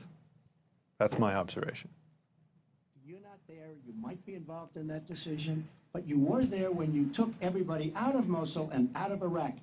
You shouldn't have been in Iraq, but you did vote for it. You shouldn't have been in Iraq, but once you were in Iraq, you should have never left the way. The point is, the big winner is going to be Iran. Well, you know, once again, Donald is implying that he didn't support the invasion of Iraq. I said it was a mistake. I've said that years ago. He has consistently denied what is a very clear fact, that before the invasion, he supported it. And, you know, I just want everybody to go Google it. Google Donald Trump Iraq, and you will see the dozens of sources which verify that he was for the invasion of Iraq. And you can actually hear the audio of him saying that. Now, why does that matter? Well, it matters because he has not told the truth about that position. I guess he believes it makes him look better now to contrast with me because I did vote for it. But what's really important here is to understand all the interplay. Mosul. I voted for it, but I was against it from the start. It's really it's really complicated, you stupid pleb. Just trust me. After bin Laden, while you were doing Celebrity Apprentice, and we brought him to justice. We need to go after the leadership, but we need to get rid of them, get rid of their fighters. They're estimated several thousand fighters in Mosul. They've been digging underground. They've been prepared to defend. It's going to be tough fighting. This is the intel that we have on the enemy. We have always been at war with Eurasia. This is what we have to do. We are at war I'm with just Eurasia. amazed that he We seems have to think always that been Iraq at war government with and Eurasia. our allies and everybody else launched Freedom is slavery. Mosul War is in the peace. election. But that's I should have worn that not what shirt. he thinks, you know? He always If you haven't read 1984, We don't gain anything. seriously. Iran is taking over Iraq. Secretary Clinton, Iran is taking over Iraq. We don't gain. Secretary Clinton. We would have gained if they did it for by surprise. Wait. Secretary Clinton, it's an open discussion. He says Secretary, We would have gained now, if they did it by Secretary, surprise. please They let did Mr. it. Trump speak. he's unfit, Go ahead. and he proves it every time You he are the talks. one that's unfit. You know, WikiLeaks just actually came out. John Podesta said some horrible things about you, and boy, was he right. He said some beauties. And you know, Bernie Sanders, he said you have bad judgment. You do. And if you think that going into Mosul, after we let the world know we're going in, and all of the people that we really I want, thought I was the only one that was allowed to fling pool around here. that was good, then you do. Now, John Podesta said you have terrible instincts. That was good. That was good. Bernie Sanders said you have bad judgment. I agree with both. Well, you should ask Bernie Sanders who he's supporting for president, and he has You said, suck. Which is as a he big has mistake. campaigned No. for me around You the suck. country, you are the most dangerous person to run for president in the modern history of America. Woo! I think he's right. let's turn Well, to that Aleppo. solves it. Mr. Trump, in the last debate, you were both asked about the situation in the Syrian city of Aleppo, and I want to follow up on that because you said several things in that debate which were not true, sir. You said that Aleppo has basically fallen. In fact, there are. It's a catastrophe. It is a catastrophe, but there are a quarter. Have you of seen it? Have you seen it? Sir, Have you seen what's happened sir, to Aleppo? if I might finish my question. Okay, so it hasn't fallen. Take a look at it. Well, there are 250,000 people still living there and being slaughtered. That's right. You also and said, they are being slaughtered Yes. because of bad decisions. if I may just finish here, and you also said that Syria and Russia are busy fighting ISIS. In fact, they have been the ones who've been bombing and shelling eastern Aleppo, and they just announced a humanitarian pause, in effect admitting that they have been bombing and shelling Aleppo. Would you like to clear that up, sir? Well, Aleppo is a disaster. It's a humanitarian nightmare. but it has fallen from from any standpoint. I mean, what do you need, a signed document? Take a look at Aleppo. It is so sad when you see what's happened. And a lot of this is because of Hillary Clinton, because what's happened is by fighting Assad, who turned out to be a lot tougher than she thought, and now she's going to say, oh, he loves Assad. He's just much tougher and much smarter than her and Obama. And everyone thought he was gone 2 years ago, 3 years ago. He aligned with Russia. He now also aligned with Iran, who we made very powerful. We gave them $150 billion back. We give them $1.7 billion in cash. I mean cash, bundles of cash as big as this stage. We gave them $1.7 billion. Now, they have aligned. He has aligned with Russia and with Iran. They don't want ISIS, but they have other things because we're backing rebels. We don't know who the rebels are. We're giving them lots of money, lots of everything. We don't know who the rebels are. And when and if, and it's not going to happen because you have Russia and you have Iran now, but if they ever did overthrow Assad, you might end up with as bad as Assad is, and he's a bad guy. But you may very well end up with worse than Assad. If she did nothing, we'd be in much better shape. And this is what's caused the Great Migration, where she's taking in tens of thousands of Syrian refugees who probably, in many cases, not probably, who are definitely, in many cases, ISIS aligned. And we now have them in our country. And wait till you see, this is going to be the great Trojan horse. And wait till you see what happens in the coming years. Lots of luck, Hillary. Thanks a lot for doing a great job. Secretary Clinton, you have talked about, and in the last debate and again today, that you would impose a... Is anybody even watching this still? The people of Aleppo let me even look, because, wow. Yes, people are watching. Hey, whoever's watching, phew, good job. Well done, humans. I thought you meant, is anybody still watching the C-SPAN footage? Either. And I was like, probably not, actually. Like, yeah. Wow. We're just like tit for tat fighting back over this pointless bumper sticker crap. Throwing some poop. Have you seen a film called Network? Like The Social Network? Somebody's asking in chat if... I don't think so. I think you just said Network. No, I haven't seen. I haven't seen it either. Is it good? Is it applicable to this monstrosity? Sorry, chat person. I'll check it out. We got nothing.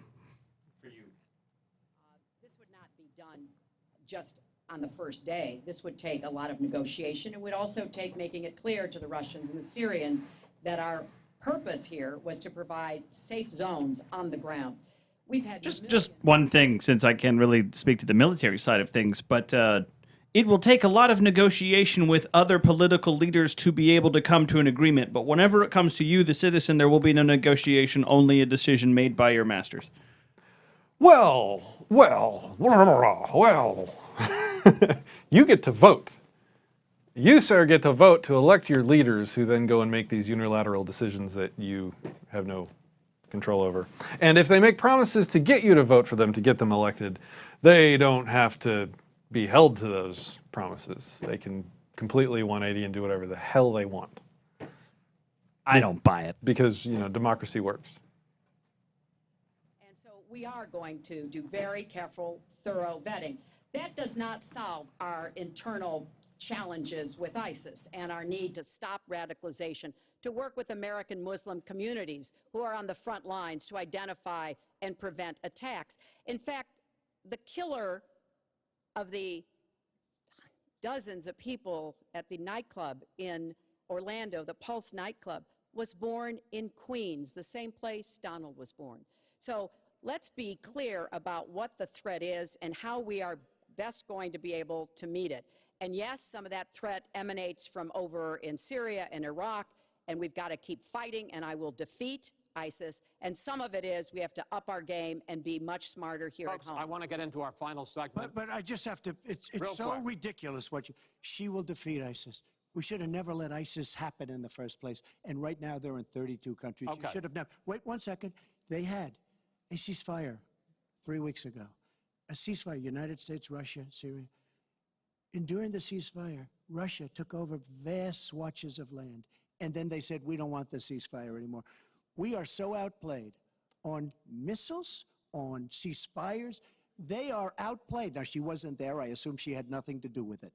But our country is so outplayed by Putin and Assad and by the way, and by Iran. Nobody can believe how stupid our leadership is. Mr. Trump, Secretary Clinton, no, we need I to move on to can't. our final segment, and that I can believe. debt, which has not been discussed until tonight. I can't believe anything. I'm dead. National debt as a share of the economy, our GDP, is now 77%. That's the highest since just after World War II. But the nonpartisan Committee for a Responsible Federal Budget says, Secretary Clinton, under your plan, debt would rise to 86% of GDP over the next 10 years. Mr. Trump, under your plan, they say it would rise to 105% of GDP over the next 10 years. Question is, why are both of you ignoring this problem? Mr. Trump, you go first. Well, I say they're wrong because I'm going to create tremendous jobs. Yeah. And we're bringing He's GDP gonna just from create 'em. really 1%, which is what it is now. And if she got in, it'll be less than zero. But we're bringing it from 1% up to 4%. And I actually think we can go higher than 4%. I think you can go to 5 or 6%. Listen, And if we do, my plan, you don't have to bother asking you. I can get you 10%. Vote for me. I'll show you later. Tremendous. My plan, 100%, all around. Damn it. They're telling the future again. You beat me. They're telling the future. This is ridiculous. Let's just say a bunch of numbers. 101%. Can I hear 100? 102. All right. The kind of a country that we were from the standpoint of industry, we used to be there.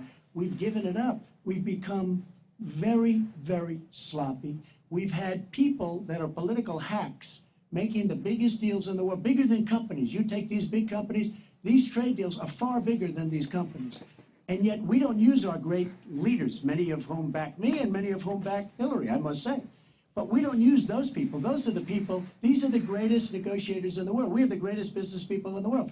We have to use them to negotiate our trade deals. We use political hacks. We use people that get the position because they made a campaign contribution. And they're dealing with China and people that are very much smarter. And no one's going to talk about the fact that there shouldn't even be trade deals. Like, these people have no right or compunction to be able to control things called trade deals that affect how you and I can buy and sell products. There. At least somebody said it. What is compunction? I've never heard that word. If you have the compunction to do something, it's like you have the will and motivation, and I'm going to Google it So to it's make like sure I'm gumption? right. Like Southern gumption? But, let's see. Hold on. Okay, Google. Was great. Define compunction. Don't worry, this is more important than whatever they're saying. Oh! Oh, I'm totally wrong. Hold on. A feeling of guilt or moral scruple that follows the doing of something bad, a pricking of the conscience. Like killing a gorilla. He had no compunction about killing Harambe. Oh! Yes. It cuts me deep, baby. Yes. It cuts me deep. Back to the goobers. Oh. World. He was criticizing President Reagan. This is the way Donald thinks about himself, puts himself into, the middle and says, I alone can fix it, as he said on the convention stage. But if you look at the debt, which is the issue you asked about, Chris, I pay for everything I'm proposing. I do not add a penny to the national debt. I take that very seriously because I do think it's one of the issues She pays for it, ladies and gentlemen. Hillary Clinton will pay for everything. You can keep your money. No, she will pay for it with your children's future. No, she said she'll pay for it. A lot of the other issues that people talk to me about all the time, I've made it very clear, we are going where the money is. We are going Your to wallet. ask the wealthy and corporations to pay their fair share. And there is no evidence whatsoever that that will slow down or diminish our growth. In fact, I think just the opposite. We'll have what economists call middle-out growth. She's telling the future here. To rebuilding the middle class, the families of America.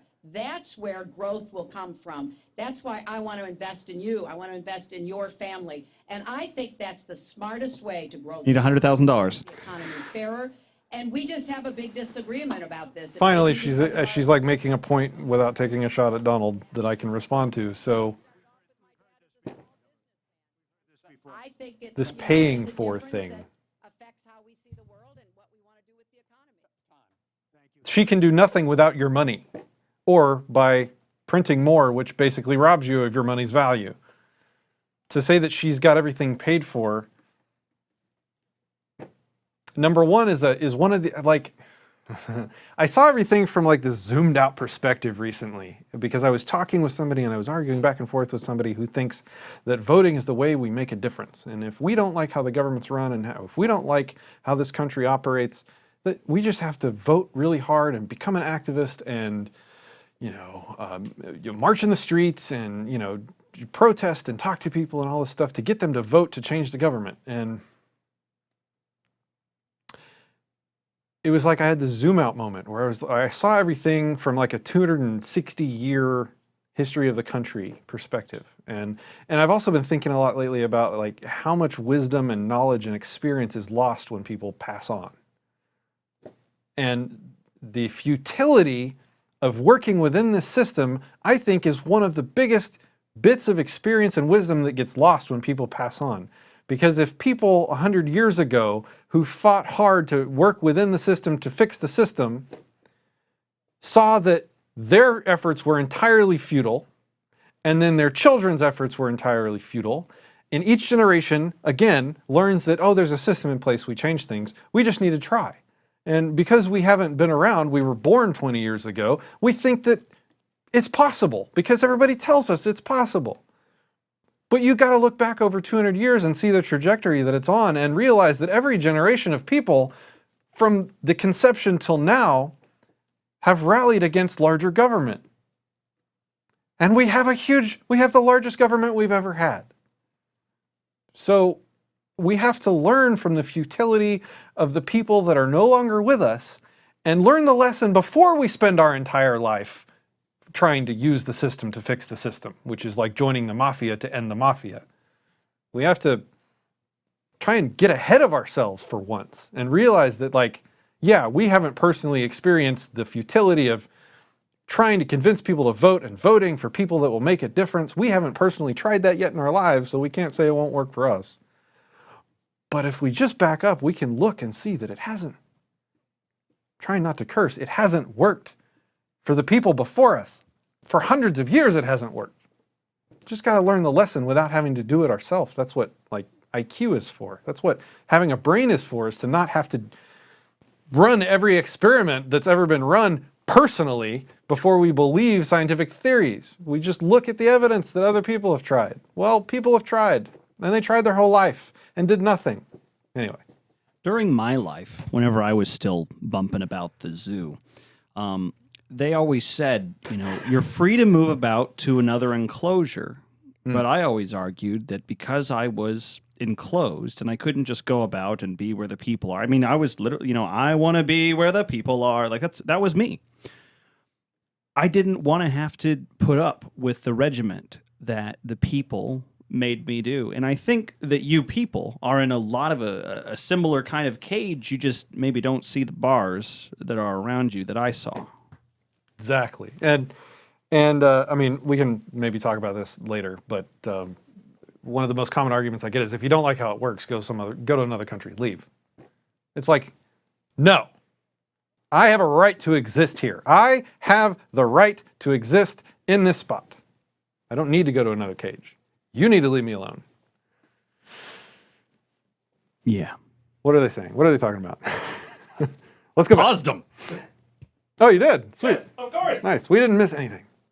Okay. Well, we wouldn't be missing anything either way. Disagreed with him. We should have been much tougher on trade even then. I've been waiting for years. Nobody does it right. And frankly, now we're going to do it right. All right. The one last area I want to get into with you in this debate is the fact that the biggest driver of our debt is entitlements, which is 60% of all federal spending. Now, the Committee for Federal Responsible Federal The biggest Budget driver of our has looked debt at both of your is plans, government. and I say neither of you has a serious plan that is going to solve the fact Slam dunk. that Medicare is going to run out of money in the 2020s, Social Security is going to run out of money in the 2030s, and at that time, recipients are going to take huge cuts in their benefits. So, in effect, the final question I want to ask you in this regard is... How scared does that let me make start you? with you, Mr. Trump. Would President Trump make a deal to save Medicare and Social Security that included both tax increases and benefit cuts, in effect, a grand bargain on entitlements. I'm cutting taxes. We're going to grow the economy. It's going to grow at a record rate. But that's not going to help on entitlements. It's going to totally help you. And one thing we have to do, repeal and replace the disaster known as Obamacare. It's destroying our country. It's destroying our businesses, our small business, and our big businesses. We have to repeal and replace Obamacare. You take a look at the kind of numbers that will cost us in the year 17. It is a disaster if we don't repeal and replace. Now, it's probably going to die of its own weight, but Obamacare has to go. The premiums are going up 60, 70, 80%.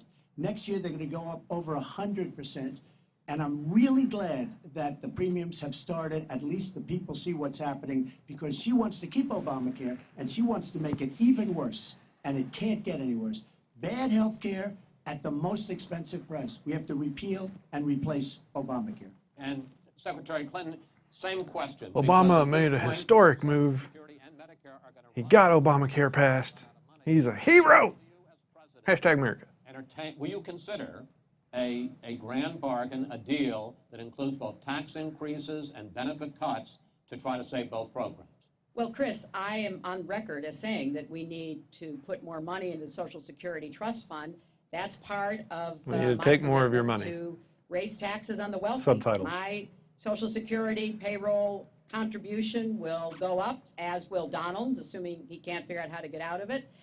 But what we want to do is to replenish the Social Security Trust Fund by making So much poop. sure that we have Taxation is sufficient theft. Getting out of it resources. is not an immoral act. Getting out of taxation, getting out of being stolen from is not something to be ashamed of. It's something to be proud of. Benefits. I want to enhance benefits for low-income workers and for women who have been disadvantaged by the current Social Security system. We are getting close But to what Halloween. Donald She's is giving out candy proposing now. with these massive tax cuts will result in a $20 trillion. Look at the snark on Patrick. That will have dire consequences for Social Security and Medicare. And Free I'll say stuff. something Vote about the for me. Affordable Free Care stuff. Act, which he wants to repeal. The Affordable Care Act extended the solvency of the Medicare Trust Fund. So if he repeals it, our Medicare problem gets worse. What we need to do is go Your after husband disagrees the with you. long-term health care drivers. We've got to get costs down, increase value, emphasize wellness. I have a plan for doing that, and I think that we will be able to get entitlement spending under control with more resources and smarter decisions. This is the final time, probably to both of your delight, that you're going to be on the stage Thank together God. in this campaign. Thank God. I would like to end it on a positive With a note. meteor You strike. have I would not like to end it with a agreed meteor to, strike. Closing statements. And it seems to be I get the one trank way gun, to buddy. Make it more interesting because you haven't prepared closing statements. So I'd like you each to take it. We're going to put a clock. up. Hello, A minute. NSA. As the final question in the final debate to tell the American people why they should elect you to be the next president. This is another new mini segment. Secretary Clinton, it's your turn to go first.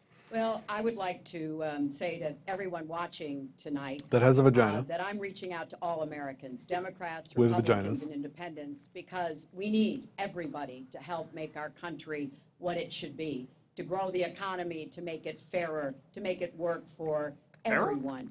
We need Fairer. your talents, your skills, your commitment, your energy, your ambition. You know, I've been privileged to see the presidency up close, and I know the awesome responsibility of protecting our country. She saw the and presidency incredible go down in opportunity flames. That's what she saw to up make close. life better for all of you. I have made the cause of children and families really my life's work. That's what my mission will be in the presidency. I will stand up for families. Because if you want your against life's work to be interests. families and children, that's why you become Secretary of State in charge of drone bombing families and children. With Yes, I rising went there. incomes, that your kids have good educations from preschool through college. I hope you will give me a chance to serve as your president. Secretary Clinton, thank you. Mr. Trump? She's raising the money from the people she wants to control. Doesn't work that way. That's true. When I started this campaign, I started it very strongly. It's called Make America Great Again. We're going to make America great. We have a depleted military. It has to be helped, has to be fixed. We have the greatest people on earth in our military. We don't take care of our veterans. We take care of illegal immigrants, people that come into the country illegally, better than we take care of our vets. That can't happen. Our policemen and women are disrespected. We need law and order, but we need justice too. Our inner cities are a disaster. You get shot walking to the store. They have no education. They have no jobs. I will do more for African Americans and Latinos than she can ever do in 10 lifetimes. All she's done is talk to the African Americans and to the Latinos. But they get the vote, and then they come back, they say, we'll She see carries you in hot 4 sauce years. in her purse. We know that. We are going to make America Hot strong sauce. again, and we are going to make America great again, and it has to start now. We cannot take 4 more years of Barack Obama, and that's what you get when you get her. Thank you both. Secretary Clinton, hold on just a moment, folks. Secretary Clinton has You said that was it! participating in all 3 of these debates. That brings to an end this year's debate sponsored by the Commission on Presidential Debates. We want to thank the University of Nevada, Las Vegas and its Okay. students for having Yeah, us. we're done. So, ladies and gentlemen, here's my closing statement. Because I have the hubris to think that I should stand here and tell you something, which I really don't. I'm just a guy in a studio on camera, and everyone watching me is doing so voluntarily. What I'm not doing is saying that I am a good enough, adequate enough, awesome enough person to control literally everyone around you. I am not asking for you to empower me to control others the way you want them to be controlled. That's what all of these people are doing, and that's what this entire system does, is it takes your consent, it takes your will and your opinions, and I've said this a lot recently, but it takes your opinions on how things should work, and it tries to elevate them to the point of using the guns and enforcers of government to make your opinions into reality and to control everyone around you with them. I would never do that. I would never try and control the people around me by force. I don't have the right to. I don't have the ability to. Like we talked about in the beginning. You can't delegate a right to someone that you don't yourself possess. You don't possess the right to invade sovereign countries around the world. So you can't delegate that ability to these people. And they can't then somehow feel justified because you told them they could. You can't go do that. They can't go do that. No one has the right to initiate that force on anyone for taxes, for war, for trade deals, for everything that we've talked about. I would never try and control those around me. I don't have the right, even if I would. Even if I wanted to, I don't have that right. No one worthy of the kind of power being bartered here would seek this position. And that's really my summary. No one worthy of this position would be there on that stage trying to convince you to give them that power that you don't have to give. That's kind of my summary. Thanks for watching. I really hope that this was at least entertaining a little bit, maybe some beneficial nuggets in there. Thanks for watching, and I will see you soon. Bye, Harambe.